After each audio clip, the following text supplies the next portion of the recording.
New details after two women were killed in separate incidents during last night's wild storms. One woman crushed by a tree in Prince George's County, another on a trail in Montgomery County, and that is where we find our Homa Bash live in Aspen Hill with the very latest. Homa, what can you tell us?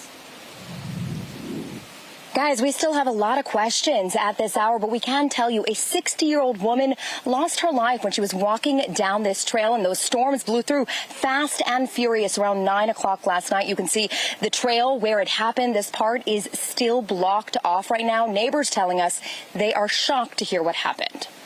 They killed a woman? Yeah. That's unfortunate. I'm really sorry to hear that. Sympathy to the family. We've had a lot of pretty wild storms lately, but I mean, I didn't realize it was this bad. Wow, that's shocking though to hear that somebody died on the path back there.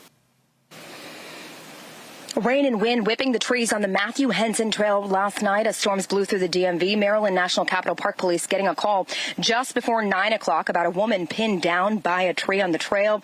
She was killed by the force. At this hour, we do not have her name or know why she was on the trail at the time.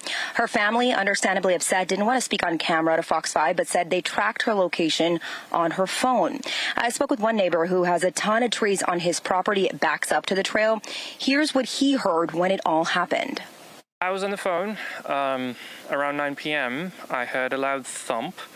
As I said, we did take a few trees down, so I'm aware what a tree falling down sounds like. I didn't find out till this morning when a few of the neighbors told me. So when you heard that? Well, it's very unfortunate. It's terrible. It's also terrible, for the family itself, I'm sure.